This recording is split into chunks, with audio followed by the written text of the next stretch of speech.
তিন ধরনের লোকের 99% তারা বিপদে পড়বে। কোন মাধ্যমে আপনারা ভিসা নিয়ে সৌদি আরবে আসবেন, কয় মাসের ইকামার ভিসাতে আসবেন, সাপ্লাই কোম্পানির অভাব নেই কিন্তু কাজের অভাব নেই, বিপদে পড়তেছে। তো সেই তিনজন ব্যক্তি কারা, ওই তিনটা সমস্যা কি সেটা জানতে হলে অবশ্যই সম্পূর্ণ ভিডিওটিকে দেখতে হবে। আসসালামু আলাইকুম ওয়া রাহমাতুল্লাহি ওয়া বারাকাতুহু। তৌফিক এলাই আছি আপনাদের সঙ্গে। আশা করি আপনারা প্রত্যেকেই ভালো আছেন। তিন ধরনের লোকের বর্তমান সিচুয়েশনে যদি তিন ধরনের লোকের তিনটা সমস্যা থাকে, তাহলে ওই ধরনের লোক বর্তমান সিচুয়েশনে যদি সৌদি আরবে আসে, তাহলে 99% তারা বিপদে পড়বে। সবসময় আপনাদেরকে বোঝানোর চেষ্টা করতেছি বর্তমান সৌদি আরবের পরিস্থিতি সম্পর্কে এবং কোন ধরনের প্রবাসীর বর্তমান সিচুয়েশনে সৌদি আরবে আসলে ভালো হবে, বা কোন মাধ্যমে আপনারা ভিসা নিয়ে সৌদি আরবে আসবেন, কাদের মাধ্যমে ভিসা নেবেন, কোন ধরনের ভিসাতে আসবেন, কয় মাসের ইকামার ভিসাতে আসবেন, নানা রকম তথ্য কিন্তু জাস্ট যারা নতুন আসবে তাদেরকে বোঝানোর চেষ্টা করতেছি। বারবারই আমি চেষ্টা করতেছি যারা নতুন আসবে তারা যেন বিপদে না পড়ে, তারা যেন প্রতারণার শিকার না হয়। কিন্তু যারা নতুন আসবে তারা আমাদের এই ভিডিওগুলোকে, এই কথাগুলোকে অবজ্ঞা করে যেখান থেকে সেখান থেকে প্রবলেম থাকা সত্ত্বেও সৌদি আরবে এসে কিন্তু বর্তমান সিচুয়েশনে বিপদে পড়তেছে। বর্তমান সিচুয়েশনে সাপ্লাই কোম্পানির অভাব নেই কিন্তু কাজের অভাব। আর এই সিচুয়েশনে এই 2025 সালে যদি আজকের ভিডিওতে যে তিনটা ক্যাটাগরির কথা বলবো, তিনটা সমস্যার কথা বলবো, তিন ধরনের লোকের কথা বলবো, যদি আপনি তাদের ভিতরে হয়ে থাকেন তাহলে দয়া করে বর্তমান সিচুয়েশনে সৌদি আরবে আইসেন না। যদি আসেন 99% বিপদ হওয়ার সম্ভাবনা রয়েছে। তো সেই তিনজন ব্যক্তি কারা, ওই তিনটা সমস্যা কি সেটা জানতে হলে অবশ্যই সম্পূর্ণ ভিডিওটিকে দেখতে হবে এবং আমার ফেসবুক পেজ থেকে যারা ভিডিওটি দেখতেছেন অবশ্যই ভিডিওটিকে শেয়ার করে দিবেন এবং আমার পেজটিকে ফলো করে রাখবেন এবং যারা আমার ইউটিউব চ্যানেলটিকে এখনো সাবস্ক্রাইব করেননি অবশ্যই সাবস্ক্রাইব করে রাখবেন। তো নাম্বার 1 হচ্ছে বর্তমানে এই 2025 সালের বর্তমান যে সিচুয়েশনটা রয়েছে, এই সিচুয়েশনে যদি আপনার বয়স বেশি হয়ে থাকে এবং আপনি যদি অশিক্ষিত হয়ে থাকেন, অর্থাৎ আপনার যদি লেখাপড়া না থাকে এবং আপনার বয়স যদি বেশি হয়ে থাকে, তাহলে বর্তমান সিচুয়েশনে এই 2025 সালে আপনার জন্য সৌদি আরব না। কারণ বর্তমানে আমরা সৌদি আরবে আছি, সৌদি আরবের পরিস্থিতি সম্পর্কে জানি। বর্তমানে সাধারণত রাস্তা ঝাড়ু দেওয়ার যে কাজ রয়েছে, এই কাজেও কিন্তু যারা স্মার্ট, দেখতে সুন্দর, তাদেরকেই কিন্তু অগ্রাধিকার দেওয়া হচ্ছে।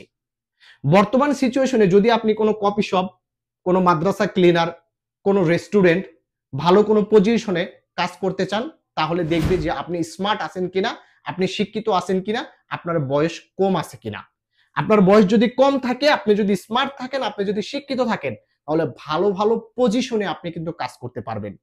তাই বর্তমান সিচুয়েশনে আমরা দেখতে পাচ্ছি যে যারা বয়স বেশি, যাদের অশিক্ষিত, এদেরকে কিন্তু বেশিরভাগ ক্ষেত্রে কাজে নেওয়া হচ্ছে না। সর্বনিম্ন যে কাজ ক্লিনার পোস্টে, এই পোস্টেও কিন্তু স্মার্ট শিক্ষিত ছেলেদেরকে বর্তমান সিচুয়েশনে অগ্রাধিকার দেওয়া হচ্ছে। তাই আপনার বয়স যদি বেশি হয়ে থাকে, মিনিমাম 30-এর উপরে যদি হয়ে থাকে, আপনার লেখাপড়া যদি না থাকে, তাহলে আমি অনুরোধ করতেছি বর্তমান সিচুয়েশনে আপনার সৌদি আরব আসাটা ঠিক হবে না। এটাই হচ্ছে নাম্বার 1। এবং নাম্বার 2 হচ্ছে, দেখা গেল আমরা অনেকেই বাংলাদেশে আছি, খেটে খাওয়া মানুষ, কাজ করি, দিন আনি দিন খাই, আপনার কোনো টাকা পয়সা নেই। এখন আপনি সৌদি আরব আসার জন্য কি করলেন? প্রবাসী ব্যাংকে আবেদন করলেন, সেখান থেকে 3 লক্ষ টাকা তুললেন, আপনার আত্মীয় স্বজনের কাছ থেকে ধার করলেন, ধার করে ওই টাকা দিয়ে আপনি সৌদি আরবে আসলেন। এখন আসার পর আপনি কি সঙ্গে সঙ্গে কাজ পাবেন? আসার পর আপনি সঙ্গে সঙ্গে কি বেতন পাঠাতে পারবেন পরের মাস থেকেই? বর্তমান সিচুয়েশনে এটা কিন্তু আকাশ কুসুম কল্পনা। আপনি যদি মনে করেন যে আমি সৌদি আরবে পাড়া দিয়েছি, প্রথম দিন থেকে আমার ডিউটি শুরু হয়ে গেছে, পরের মাস থেকে আমি বেতন পাঠাচ্ছি, তাহলে এটা হবে আপনার আকাশ কুসুম কল্পনা। কারণ বর্তমান সিচুয়েশনে মিনিমাম টার্গেট নিতে হবে যে 6 মাস, মিনিমাম 6 মাস যে আপনি আপনার ফ্যামিলিকে 1 টাকাও দিতে পারবেন না। আপনার ফ্যামিলি যে ঋণ দেনা করে এসেছেন আপনি, ওগুলো আপনার ফ্যামিলি বহন করতে পারবে এই 6 মাস। মিনিমাম 6 মাস আপনি বাংলাদেশে কোনো টাকা পাঠাতে পারবেন না, এরকম একটা টার্গেট নিয়ে আপনাকে আসতে হবে। এখন আপনার ফ্যামিলিতে এমন কেউ নেই যে আপনি 4 লক্ষ টাকা ঋণ করে এসেছেন, সেটা মাসে মাসে সে কিস্তি দিবে, এরকম পরিস্থিতি নেই। এক্ষেত্রে আমি মনে করি যে যারা ঋণ করে সৌদি আরবে আসতে চাচ্ছেন, বর্তমান সিচুয়েশনে আসাটা মোটেও ঠিক হবে না। কারণ বর্তমান সিচুয়েশনে কাজের প্রচন্ড অভাব। মিনিমাম 6 থেকে 1 বছর পর্যন্ত, অর্থাৎ 6 মাস থেকে 1 বছর পর্যন্ত আপনি কাজ নাও পেতে পারেন। তাই বর্তমান সিচুয়েশনে যারা সম্পূর্ণ টাকা ঋণ করে আসতে চাচ্ছেন, যদি 6 মাসের ব্যাকআপ দেওয়ার মতো বাংলাদেশে কোনো লোক থাকে আপনার, তাহলে আপনি আসেন। কিন্তু আপনি আসার পর আপনার ধারায় প্রতি মাসে ঋণ পরিশোধ হবে এই চিন্তা করে যদি আপনি ঋণ করে সৌদি আরবে আসেন, তাহলে বিশাল বড় বোকামি করবেন, বিশাল বড় বিপদে পড়বেন। তাই এটা হচ্ছে নাম্বার 2, ঋণ করে সৌদি আরবে যারা আসতে চাচ্ছেন, ব্যাকআপ দেওয়ার মতো যদি কেউ না থাকে, তাহলে আসার কোনো দরকার নেই। এবং নাম্বার 3 হচ্ছে, যদি আপনি কোনো রকম হাতের কাজ না জানেন, তাহলে বর্তমান সিচুয়েশনে আপনার জন্য সৌদি আরব নয়। কারণ বর্তমানে আমরা দেখতে পাচ্ছি, যদি আপনি সব ধরনের কাজ জানেন বা হাতের কোনো না কোনো কাজ জানেন, যেটা হতে পারে পাইপ ফিটারের কাজ, যেটা হতে পারে রাজমিস্ত্রির কাজ, সেটা হতে পারে রং মিস্ত্রির কাজ, সেটা হতে পারে কাঠ মিস্ত্রির কাজ, যে কোনো কাজ হোক না কেন, একটা কাজ শিখে আপনাকে আসতে হবে।